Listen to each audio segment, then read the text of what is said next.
All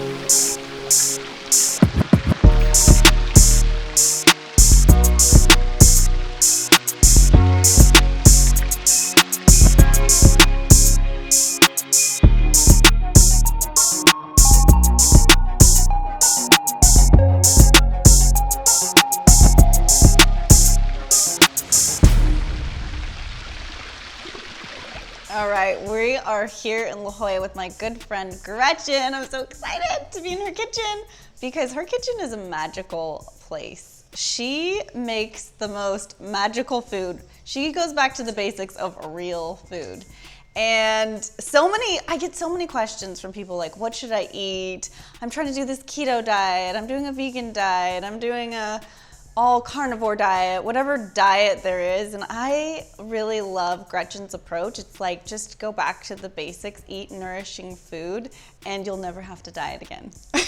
She actually has a master course. It's called the Nourishing Kitchen Masterclass. And so I wanted her to show us today how she makes her blueberry muffins, because I drool over these muffins every time I see her make them. They're fermented. She grinds her own flour. It's einkorn? Einkorn, which is an ancient grain. Is it like heirloom? It hasn't been hybridized? So einkorn is an ancient grain. I think it's the most ancient wheat. And so it's never been hybridized. They don't use modern methods to grow it. So it's actually, on its own, it's like so much healthier for you than any other modern wheat. I love that. And I think a lot of people are dealing with gluten issues because of the way that the gluten has been processed and contaminated, and obviously all the glyphosates and things like that. So it's not necessarily the wheat that's bad. The ancients were eating it forever, not having gut issues, but now we do because of the way it's processed. And that's what I want to get into with you today. Is a lot of times it's not the diet that we're eating, it's the way we process the food. Mm-hmm. It's the sourcing of the food. It's the quality. The quality, totally. Thank you. So that's what you really focus on. So I want to learn more from you today about that, what your tips are, and we're going to do that in our podcast. So definitely check out the podcast. But let's get into these muffins. Let's learn something today. How to make muffins that we don't have to feel guilty over. That's the thing with my food, is everything is delicious. It's like super satisfying, and you would almost think that like you should have a feeling of guilt after eating it. But it's like so good for you. Every ingredient I use is perfectly sourced and it's properly prepared, and it makes you feel good after eating it. Yes. You don't feel bad. That's what we want. Yeah, and you're not going to gain any weight. You're actually going to lose weight if you have weight to lose, and you're going to feel your best. Your best. And so my husband's very happy because he gets like the sourdough einkorn pizza with lots of raw cheese, and we have our muffins, and whatever you want, we can make it. Just use the right ingredients. That's what I love about you, is you're helping people just like enjoy food again. Yeah. Because food is fun, it's pleasure, and it can nourish us. And when we nourish ourselves, we don't need to ever count another calorie or worry about, I can't have that pizza, or I can't have this. That can't word is out of the language now. So let's teach everyone how to make some muffins that they can feel good about. All right, so these are really easy muffins. I've started the preparation last night because I've properly prepared the einkorn, which is a souring process. Oh, yum! I love the smell of sourdough. Yeah, so I actually used a sourdough starter in there. Okay. So, kick-started the fermentation process. There's my husband. Hello! All right, so for this, we're gonna start with 1 stick of high-quality pasture-raised butter. All right, we love butter. And we're gonna do, it's lightly sweetened, and I only use unrefined sweeteners. Okay. So this is a coconut.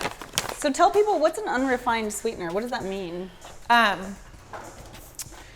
Okay, so white sugar is highly processed. Mm-hmm. I don't use any white sugar or brown sugar in my kitchen. The coconut sugar is like directly from the coconut. So it's not highly processed, it's natural. Something like a raw honey. Yeah. It's very like natural, unrefined, not processed. Also a maple syrup is very natural. So I like to use sweeteners that are in their raw form. So it doesn't affect your glycemic index as dramatically. Like something like a white sugar is going to just spike. Oh, totally. It'll spike your insulin. It doesn't have any nutrients either. Mm-hmm. I mean, people that are on on diets with high amounts of white sugar are going to have a lot of nutrient deficiencies and they're going to be unhealthy. Yeah. So one of the sweeteners that I love is maple syrup because it has so many minerals in it and so nutrient rich. I love maple syrup. Yeah, maple syrup's a lot of fun. Maple syrup and raw honey, those are my two favorites. Yes. But sometimes, you know, like you can't have that liquid in your recipe. Right. So then I'll go with the coconut sugar. Yeah. So 1/4 cup, that's 4 tablespoons.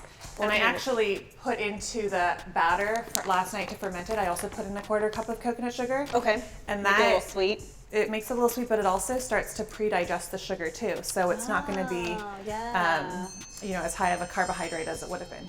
Okay, so in here we've got the coconut sugar and the butter blended up. That alone I could just spread on some bread. We're going to do 2 of my backyard eggs. So Gretchen has her own chickens in the back. We're going to take you on a little tour and meet the hens. What are their names? Okay, so who laid these eggs? So these 2 are from either Nicoletta or Henrietta. They lay the same color egg. Okay, so Gretchen, I have a question. I don't eat a lot of eggs because when I do have eggs, I feel like I get more bound up and my bowel movements are not as productive. Okay, we're gonna talk about this.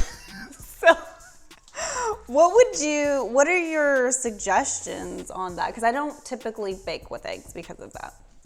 So I would say, first of all, I don't know if there is like a substitution for eggs because eggs are a really nutrient-dense food. I think eggs are really nutritious and very beneficial for everyone. So I would say, where did you source your eggs from? Yeah, okay. So I think I usually get them at Whole Foods or my local co-op, and it says pasture raised, so I feel good about that, organic, pasture raised. Right, so organic is definitely not good enough. Pasture raised is better, but you need to know also what they're feeding the chickens in the pasture. So was it the pasture raised brand? Yes. Okay, so the pasture raised brand they feed a corn and soy grain. Really? So if the chicken's eating corn and soy, and I'm sensitive to corn.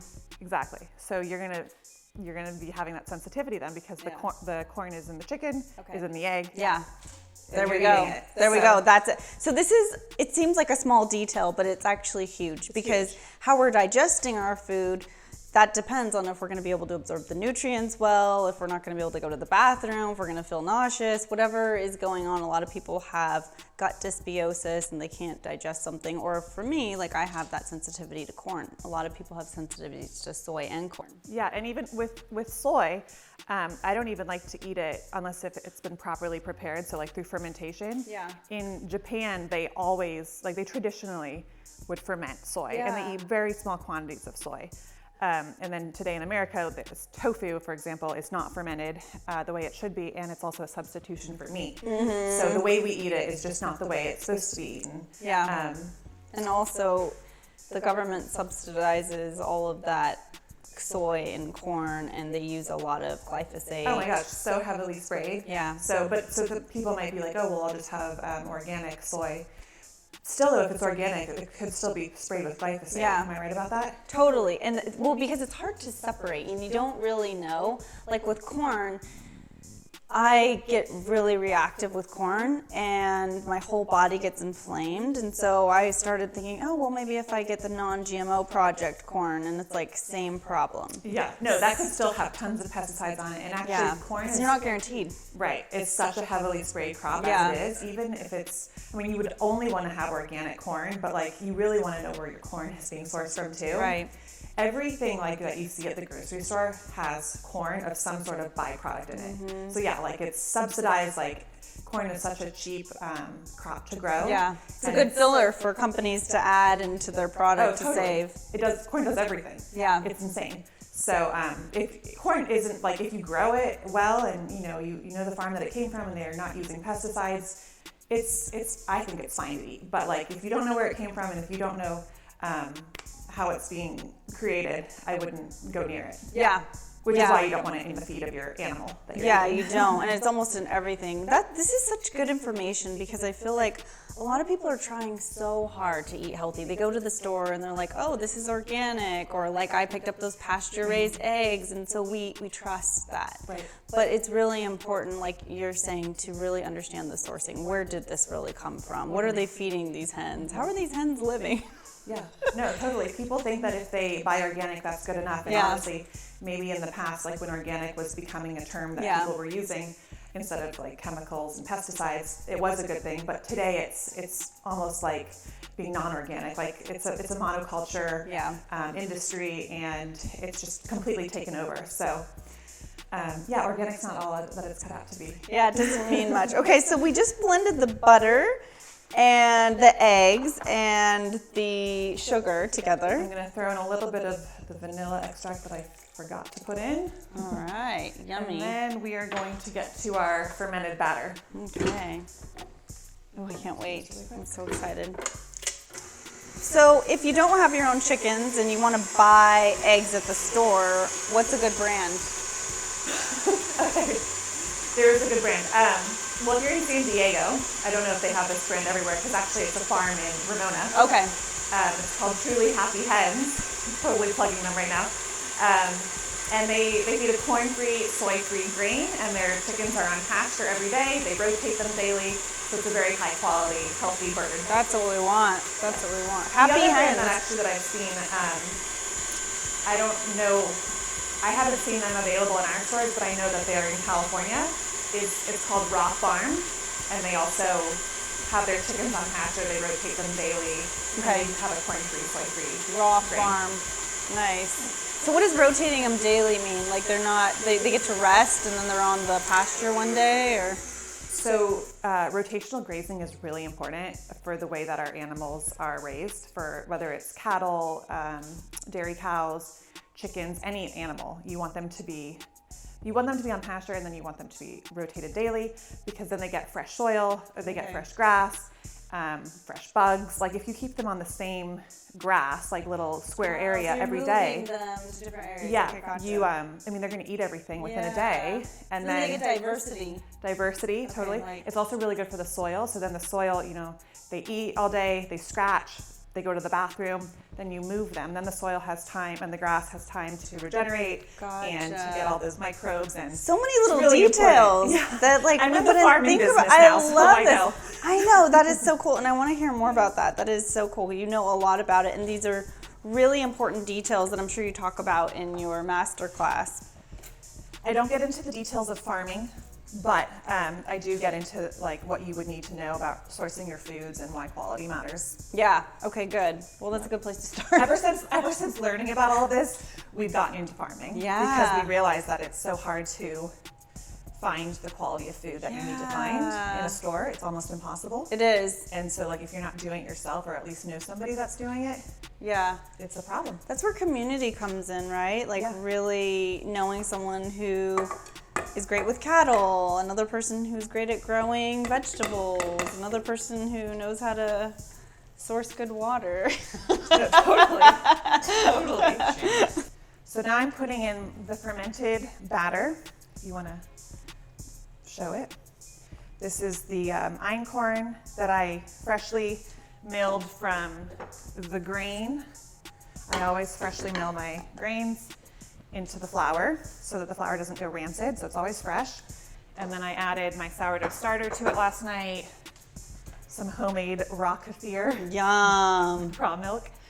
And it has a little bit of the coconut sugar in it and a little bit of salt. That's it. Can you add a little probiotic instead of raw kefir? Would that work?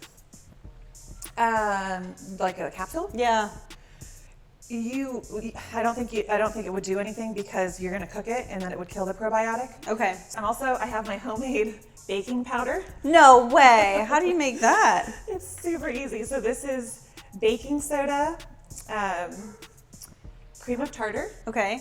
And actually this most recent time I added just a little bit of arrowroot, which I normally don't use, but it's such a small amount.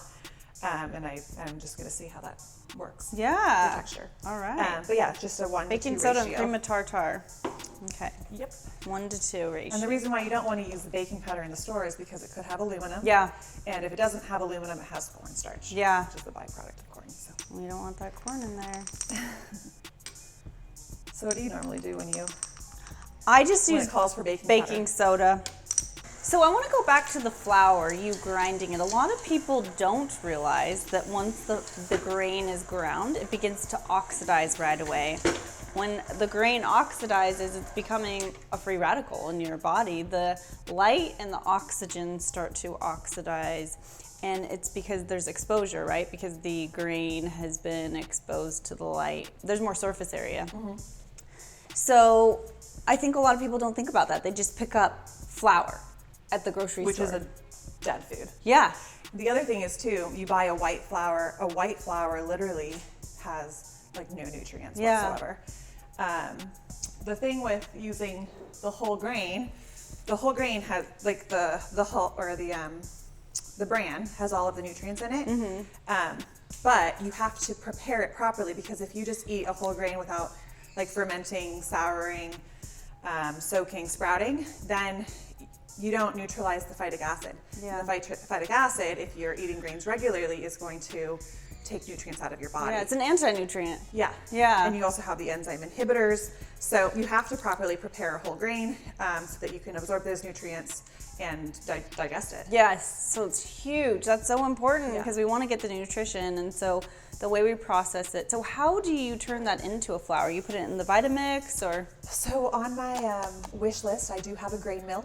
Oh, really? Okay. I would like to get a grain mill, and you know, I just haven't, because I use the Vitamix. Yeah, the Vitamix works does a really well. good job. So I make my own flour as well. I'm a big proponent of millet. I feel like it's just something that I can really digest well, and so I make my sourdough starter with millet. But I always just, what I do is I take my millet, soak it for 6 to 8 hours, drain it, and then let it sprout for a day, 24 hours. Then once it's dry, I put it back in the Vitamix and then just blend it, and it literally turns into a flour. Right. I mean, it's so easy. Yeah, it just takes time, but like you know this, but like once you understand like that, grains and beans and nuts, they take proper preparation. Yes. They take time, but like 5 minutes here, 5 minutes there. It's not like I'm spending 2 days preparing the grain. It's just getting into that flow. That routine. Yeah, and understanding it. So I think that's why your class is so essential, your online course, because it's going to show people how to do that. And then they never have to be afraid of food again. Right. Because it's like we both know that, and I know that's one of the things that we really connect on, is that we love to prepare our food well and eat really nutritious food. And I know for you and I, we're never afraid of our food. It's like, I can eat whatever I want. I used to be afraid of food. Yeah, my whole life. Yeah. But yeah, talk more about that, because you were a model. I mean, like, you know, always on camera, all these things, right? And then it's like, we're taught as women, I think there's a narrative that you really need to watch what you eat, and you can't eat a certain amount of calories, and almost every woman you talk to is on some sort of diet, right? So everything you just said is just something you should throw out the back door. Yes. Like, you shouldn't care about calories, about like the nutrition, the calorie, or what is it, nutrition facts? I don't even know what it's called these days. Yeah. You like the carbs, the protein, like that doesn't matter. Right. I mean, of course it matters, but like it really doesn't, because I don't buy anything, I don't eat anything that has a label. You know what I mean? Like nothing's coming prepackaged, pre-processed. It's all about using those whole, real ingredients from scratch. So like your vegetables, your raw dairy, your whole grains, your meats, like everything is a whole real food. It hasn't been processed. It doesn't need a label. Yeah. And I don't care what the label is anyways, because I know that if I'm eating these foods, which are really nutrient dense and really good for me, and preparing them properly, I'm going to feel really good, and I'm going to look my best. Yeah, and it's going to taste even better, right? Oh, and it's going to taste so good. You can make whatever you want. Yeah. I mean, you know, like I literally make everything. Yes. And there's no guilt. Yeah. Yeah, it's like, you want pizza, you can have pizza. You want tacos, you can have tacos. And you're still you're nourishing your family and feeding all of your cells what they need. At like a high temperature, so I started at 425, put the muffins in for a few minutes, and then I turn it down to 375, so that gives it like the initial pop. Yeah, and that crisp on the top. And crisp. Gotcha. Yeah. And so like that's really like the art of Nice perfecting tip the muffin. right there.